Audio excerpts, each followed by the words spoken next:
Joining us now is someone who had a front seat view to that crazy election cycle by serving as the 2016 Trump campaign manager.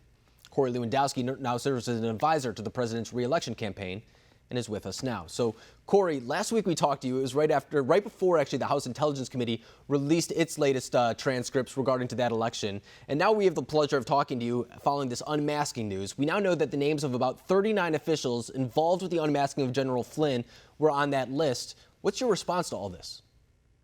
Well, my response is that this is a political vendetta against a man who served 33 years in uniform. We know that the Obama administration fired Mike Flynn. And we also know that when Donald Trump was then President-elect Trump and went down to the Oval Office to meet with Barack Obama said to him, and I'm paraphrasing, "Don't let anybody tell you who to hire in your administration, but make sure you don't hire Mike Flynn." And so what we know is that Barack Obama sanctioned, at least at minimum, according to Sally Yates, the information of unmasking Michael Flynn. We know that a number of government officials, including Joe Biden, asked for that information. And then we also know that a number of ambassadors, the ambassador to Italy, the ambassador to Turkey, have requested the information as well, as did Samantha Powell, the ambassador to the United Nations, none of which any of those people should have any reason to be asking to unmask individuals who are caught up in what is supposed to be only listening to Americans on domestic soil if you have a search warrant.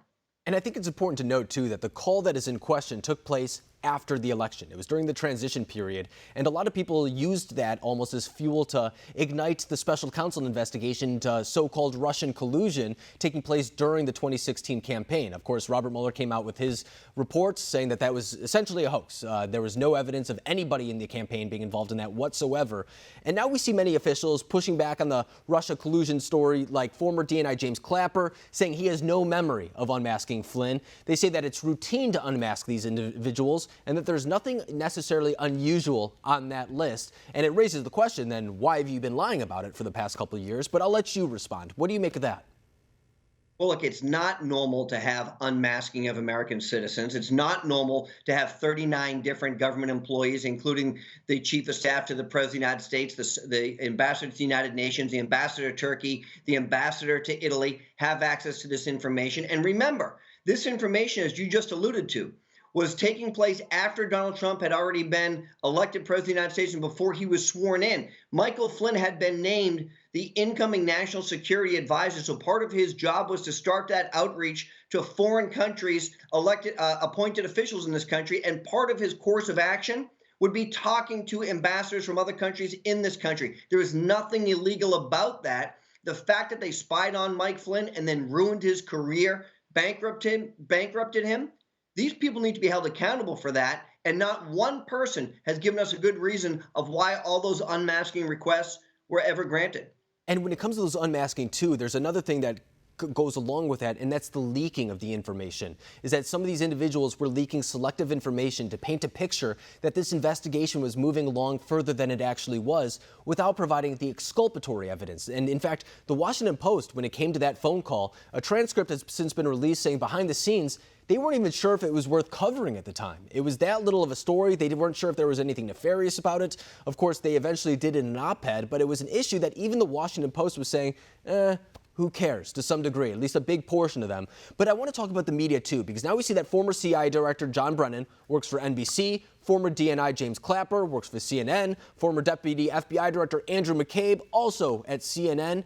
Does this skew the coverage of this topic? Because as of the taping of this show, CNN has not covered the issue. Well, of course, and it goes to show the unbelievable media bias that this president has been up against since he came down that escalator. You know, when they talked about the Russian interference originally, it was wall-to-wall media coverage. The president of CNN justified it by saying, hey, this is our job. We see Pulitzer Prizes giving out to the Washington Post and the New York Times for the coverage of Michael Flynn. The whole thing was a ruse. It was a facade. It was a scam. It was a joke. It never happened. And when you've got members of the mainstream media who had to question the validity of the information they were getting, but decided to print it anyways, it just goes to show that many of them are an extension of the Democratic Party. We know now, because of the congressional testimony provided and the transcripts that were released from the House Intelligence Committee, very begrudgingly, by the way, but because they were finally released, we know that there was never any evidence of Russia trying to collude with the Trump campaign ever. I knew it from the beginning, but now it's empirical. 53 people who testified in front of the committee all said the same thing. Little Adam full of shit didn't want anybody to see those transcripts, so he held them as long as he could before acting director Rick Grinnell released them.